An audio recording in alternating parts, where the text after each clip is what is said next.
du conseil communal, nous vous remettons cet outil pour le centre de santé de Veki. Un ouf de soulagement. Tel est le sentiment qui anime ces enseignants et agents de santé de la commune de Soava. Avec ces nouvelles barques motorisées, ils pourront désormais se déplacer plus facilement pour se rendre sur le lieu de travail. On s'est toujours plaint que nous avons de difficultés à aller au centre de santé de Veki, monsieur le maire.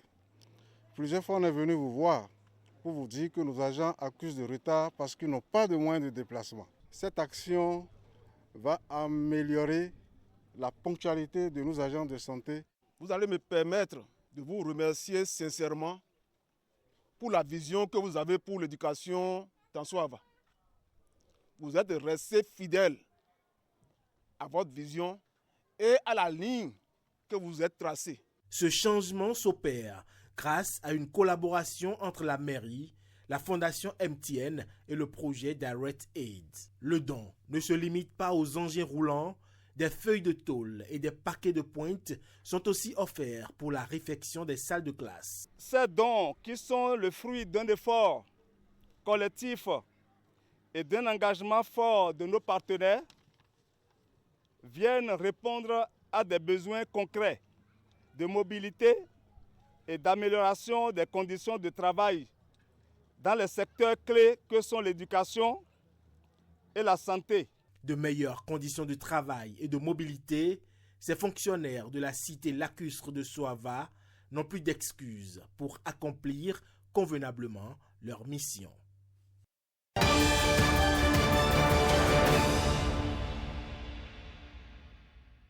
Elle a osé économiser de l'argent pour demander des messes à mon père à l'église catholique tout le temps. J'ai 6 frères et il y a un qui est son complice.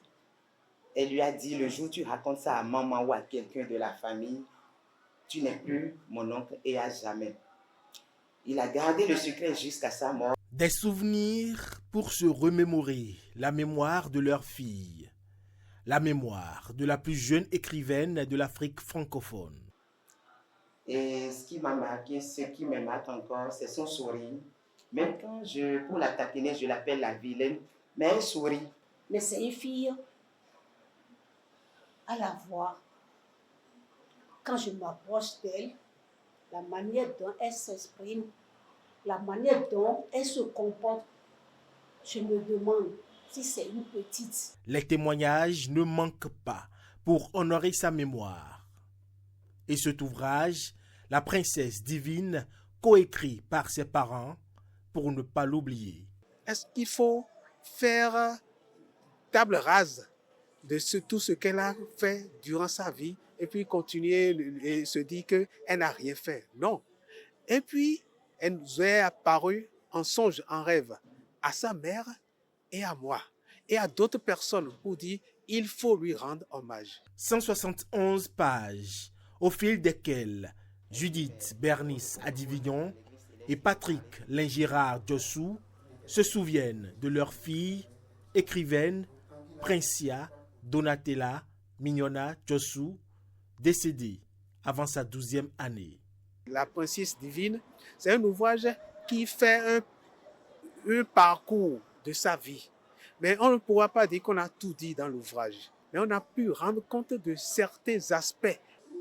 J'étais très émue que des parents puissent avoir un enfant de cette catégorie, mais qui a été une étoile filante et qui est passée rapidement, mais pas inaperçue. Elle aura eu un parcours terrestre certes court, mais ce recueil, tel une archive, préserve sa mémoire gravée dans le marbre.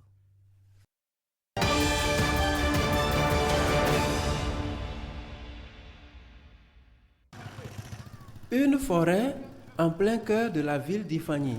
Forêt sacrée comme on en trouve partout ailleurs au sud du Bénin. Particularité, ici à Ifani, la forêt est partagée par les fidèles de 2 divinités principales, le Oro et le Egungun. Nous sommes nombreux. Il y a Balé, il y a Bagan, Akewe, Diagoun, Ogamoriwo, Alakpene, il y a Gan, il y a Mouko. Nous sommes nombreux. Ici, c'est la forêt sacrée d'Ifanyi, d'Oro. Oro est là pour le bien.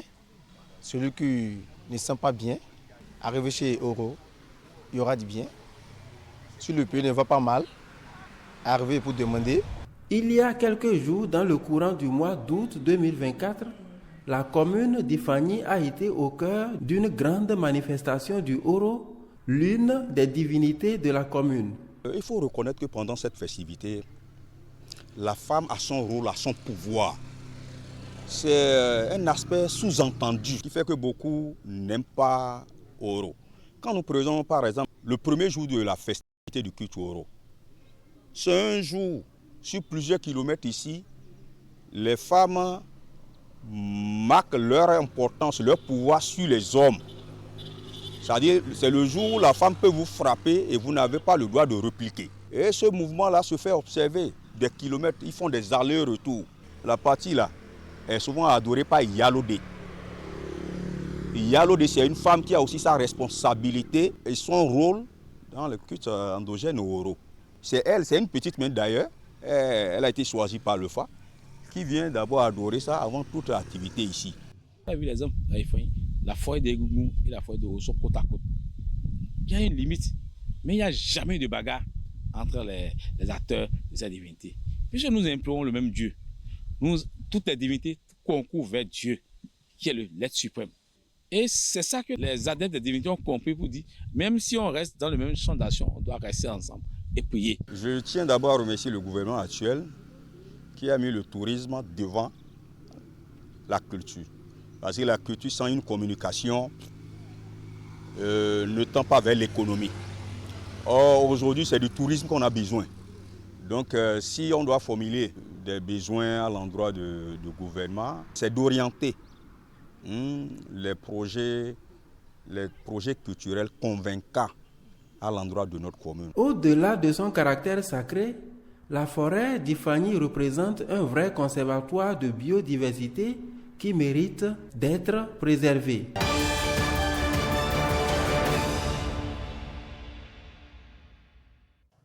Le groupement intercommunal des collines a un nouveau siège. Construit en plein cœur de la ville de Dassazoumé, d'un coût estimatif de 96 millions de francs CFA sur financement des communes, le joyau de type rez-de-chaussée à usage administratif est dimensionné pour accueillir 2 niveaux supérieurs. Le bâtiment a une surface au sol de 448 mètres carrés et un plan architectural composé de 12 bureaux, une salle de réunion, une salle d'attente, d'un aménagement d'espace vert, d'une aire de parking pour motos et véhicules et d'un forage équipé de pompes à motricité à partir de panneaux solaires pour l'alimentation en eau et d'un groupe électrogène de 16 kVA.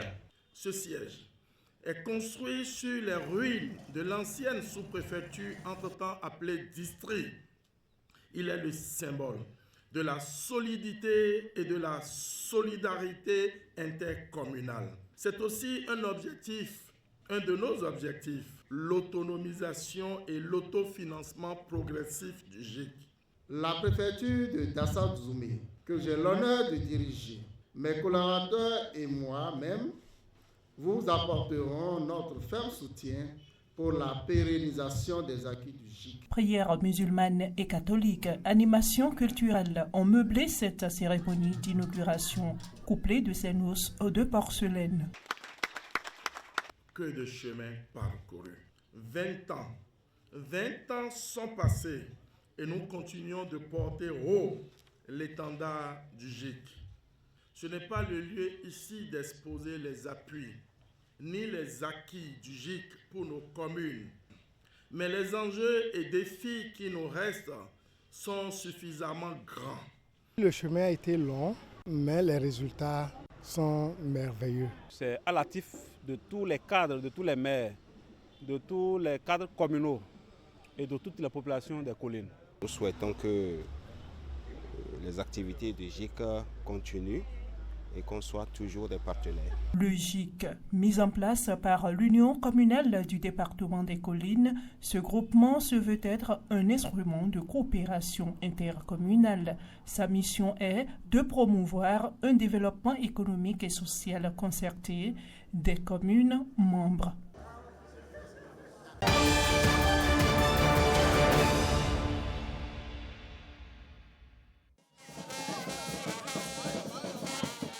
Ils sont de retour du Caire, les médaillés africains, à Cotonou. En Égypte, au 18e championnat d'Afrique de gymnastique aérobique, les Amazones et Guépards ont brillé avec 10 médailles, dont 3 en or remportées. On a fait les qualifications, on a fait les finales. Et les age group de 12 à 14 ans ont eu l'or, de l'argent en trio. Les juniors aussi, même chose, et les seniors aussi, même chose. Et les ministères aussi, dans les 3 catégories, age group, junior, senior, ont aussi eu les médailles d'argent. Et c'est en individuel qui s'est passé hier que les 3 garçons ont eu les médailles d'argent. C'est seulement les filles qui n'ont pas eu les médailles pour les finales individuelles. À l'aéroport international Cardinal Bernardin Ganti, le comité d'accueil est à la hauteur de l'incroyable performance des ambassadeurs du drapeau national.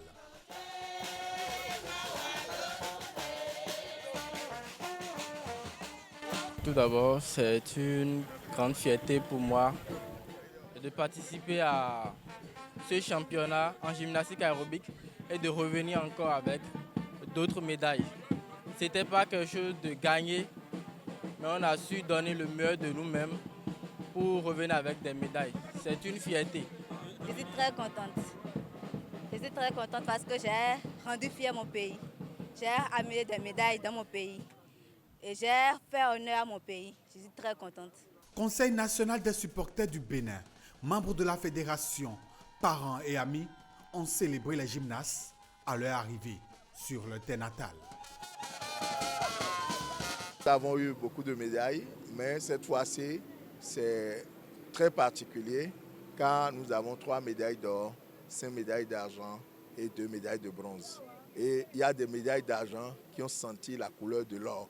On les a ratées à peu de choses. En Égypte, du 11 au 16 septembre, les gymnastes béninois ont écrit l'une des plus belles pages de leur histoire, une histoire qui n'est pas prête de s'arrêter de sitôt.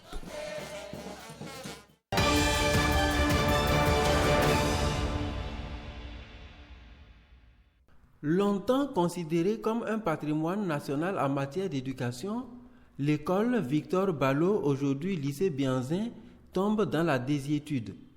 Depuis bientôt 5 ans, cet établissement d'enseignement secondaire public bénéficie de l'attention de l'Association des anciens Ballotins et Bianzinois.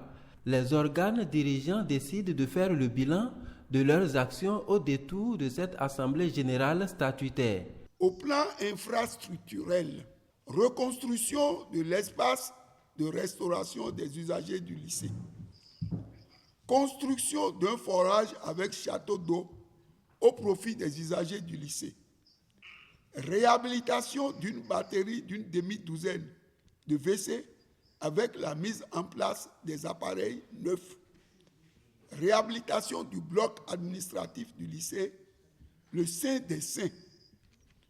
Nous ne pouvons oublier le phare directeur qui a été pour nous la réhabilitation de cette salle de conférence qui est devenue une référence pour son usage multiple dans le milieu éducatif de la ville de Porto Novo.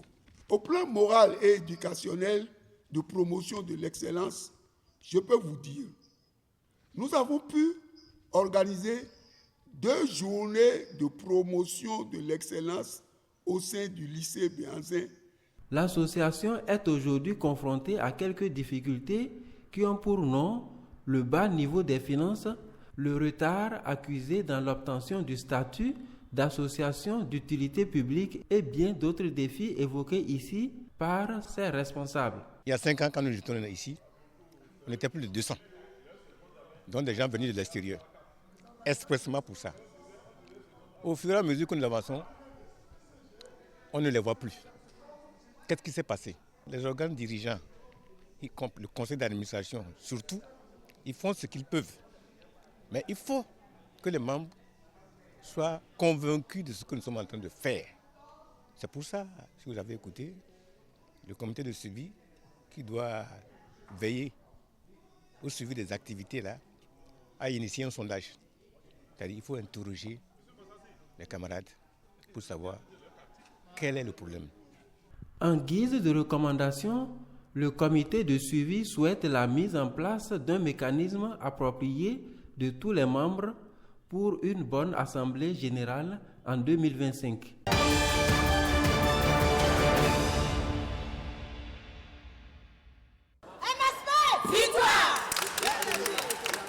C'est pour ces femmes un retour aux vieilles amours.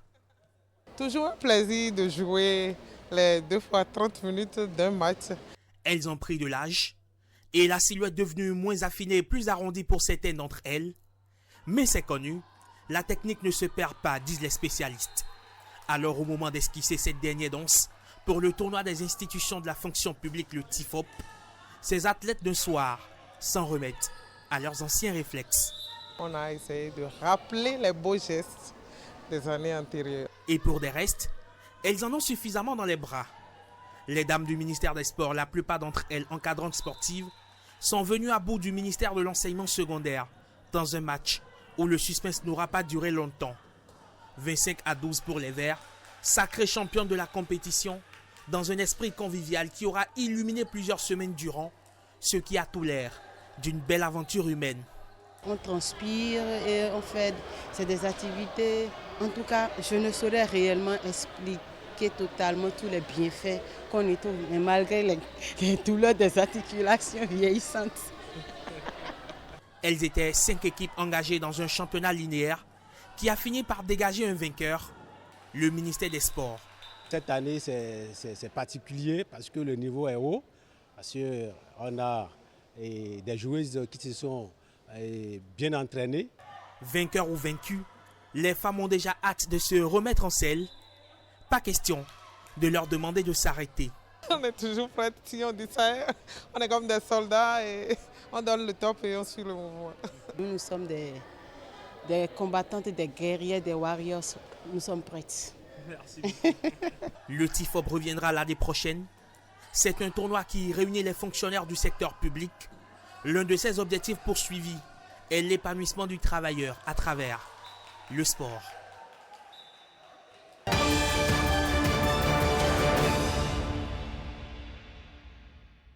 Ces petites et moyennes entreprises représentent la deuxième génération des contrats avec la Société de gestion des déchets et de la salubrité du Bénin, SGDS. Pour éviter les éventuels malentendus lors de l'exécution des prestations, la société a décidé de mieux les aguerrir sur le contenu de leur cahier de charges avant le démarrage des activités.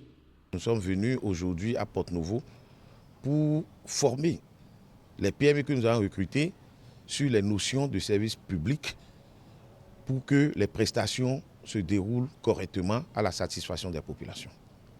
Ce service public, c'est de leur dire leurs obligations par rapport au cahier des charges qu'ils ont eux-mêmes signé, notamment le respect de tout ce qui est sécurité routière, leur montrer les différentes parties d'une voie, qu'est-ce qu'on appelle chaussée, qu'est-ce qu'on appelle trottoir, qu'est-ce qu'on appelle accotement, et ce que nous attendons du niveau de nettoyage de toutes ces parties de la voie. Pour la mise en œuvre de ces activités sur le terrain, la SGDS bénéficie de l'accompagnement de la mairie de Porto-Novo.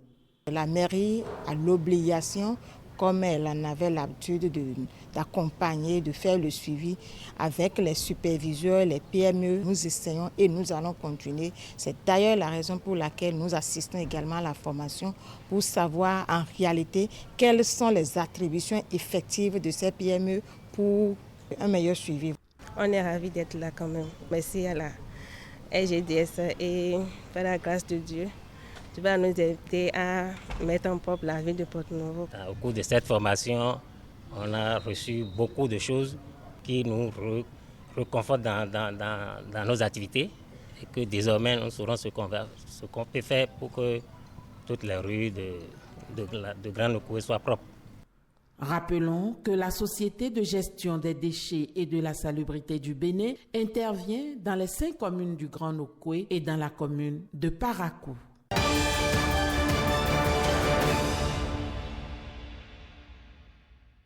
De mise en œuvre et les bénéficiaires à la base. Pendant 3 jours, ils ont reçu les armes nécessaires pour réussir les différents programmes en lien avec la cohésion sociale au niveau des communes. Nous sommes vraiment très contents d'être ici à Parakou, à côté de l'Haut-Commissaire, pour soutenir le programme de sédentarisation du gouvernement du Bénin à travers notre programme PAIX, qui signifie Programme d'appui aux initiatives dans le secteur de l'élevage.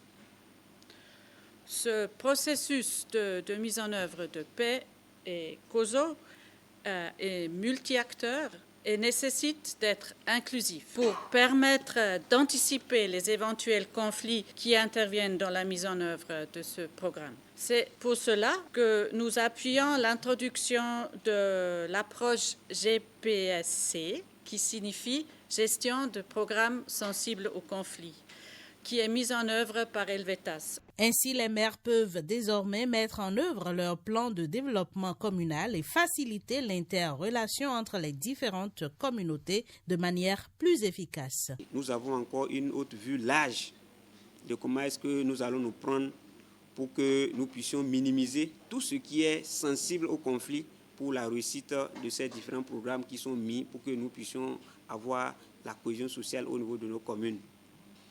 Tout ce que nous avons appris ici, nous allons le répliquer au niveau de nos communes pour que les programmes, surtout en ce qui concerne la sédentarisation, la cohésion sociale, puissent avoir du succès au niveau de nos différents territoires. Et je me réjouis vraiment de voir l'engagement de tous les acteurs. J'ai foi que tous les acteurs que j'ai vus ici ont cette volonté non seulement d'apprendre, d'accord, mais également de partir et de mettre en œuvre, de mettre en pratique ce qu'ils ont eu à recevoir comme connaissance pendant ces 3 jours. Si la paix est un comportement, la cohésion sociale l'est tout aussi, d'où l'intérêt de cette formation sur la gestion des programmes sensibles aux conflits.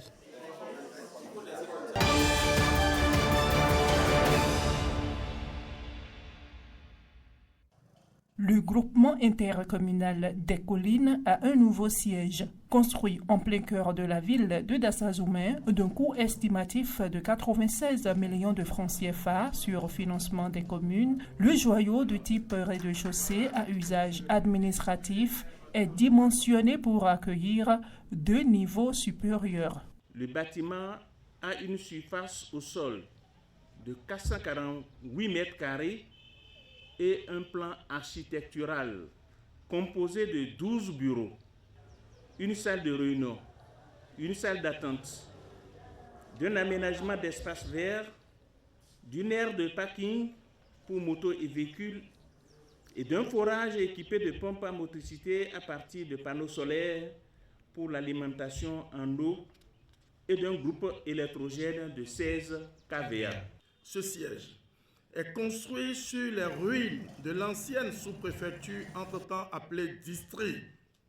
Il est le symbole de la solidité et de la solidarité intercommunale. C'est aussi un de nos objectifs, l'autonomisation et l'autofinancement progressif du GIC.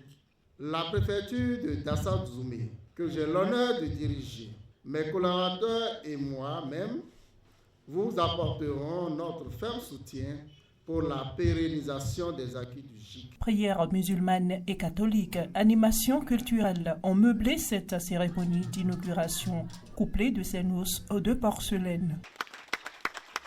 Que de chemin parcouru. 20 ans sont passés et nous continuons de porter haut l'étendard du GIC.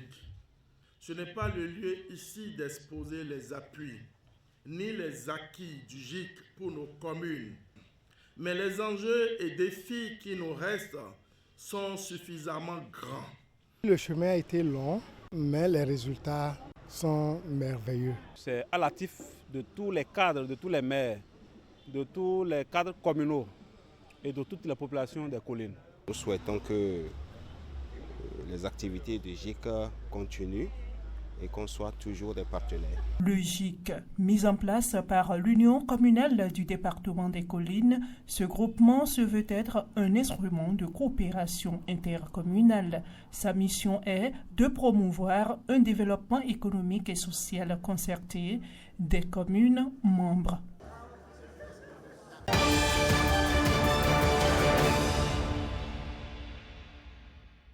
Pour une première organisation de la Coupe des Nations de volleyball U17 Zone 3, les objectifs semblent atteints pour Ali Yaro.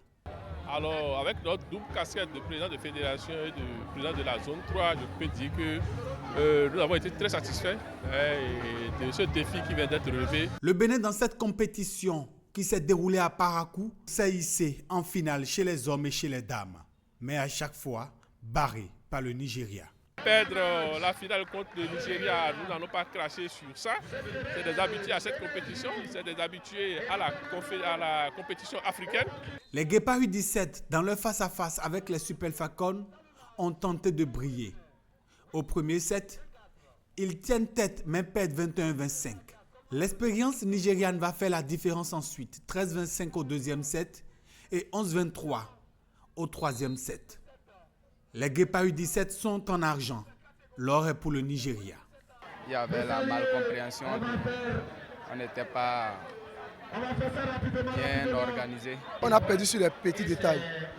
Sur les petits détails, beaucoup plus au centre. Je crois que si on avait eu beaucoup plus de temps de préparation, on allait faire un résultat meilleur. Les Amazones U17 ont livré une belle prestation sans vraiment résister face aux Nigérianes. Elles vont s'incliner en finale 3-7-0, 10-25, 16-25, 9-25. Bon, je pense qu'on s'est vite découragé. C'est surtout ça, c'est le découragement et puis on n'a pas su se soutenir. C'est ce qui nous a manqué. On était bien motivés pour cette rencontre, mais malheureusement sur le terrain, on n'a pas ressenti cette motivation. C'est vrai, vous avez constaté que nous avons été battus en hommes et en dames, mais je suis globalement satisfait de tout ce qui a été présenté par nos jeunes. À travers la Coupe des Nations U17 Zone 3, la Confédération africaine de volleyball donne une importance aux catégories d'âge sur le continent. Alors, ensemble avec mes autres pairs, les présidents de fédération, nous avons décidé, pour être dans la droite ligne des Jeux africains de la jeunesse, de reprendre les choses à la base, de reprendre les choses avec les jeunes. Au tableau des médailles, en tête le Nigeria, champion, le Bénin vice-champion et le Burkina Faso quitte Parakou avec la médaille de bronze en hommes et dames.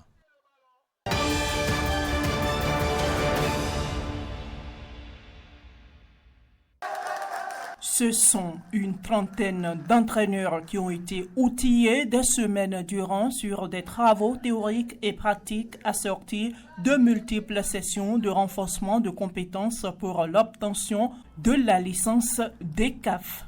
Nous vous promettons que nous serons des acteurs de changement du football béninois dans un futur proche en mettant en pratique cette formation reçue pour mieux encadrer les jeunes footballeurs et footballeuses qui défendront les couleurs de nos équipes nationales dans les différentes catégories d'âge. La balle est désormais dans votre camp. Si vous pouvez mettre, je dirais même le minimum de ce que vous avez acquis ici, je pense que ça fera évoluer le football chez nous. L'initiative qui émane du ministère des Sports en collaboration avec la direction technique de la Fédération béninoise de football a pour objectif d'améliorer la capacité des encadrants à détecter et à préparer les jeunes talents dans diverses disciplines sportives au Bénin. Pour nous, c'est une réelle satisfaction d'avoir cette qualité d'entraîneur, une licence CAF. C'est un diplôme que vous allez, avec l'AD, que vous allez acquérir pour toute la vie, mais la licence, elle a une durée de validité.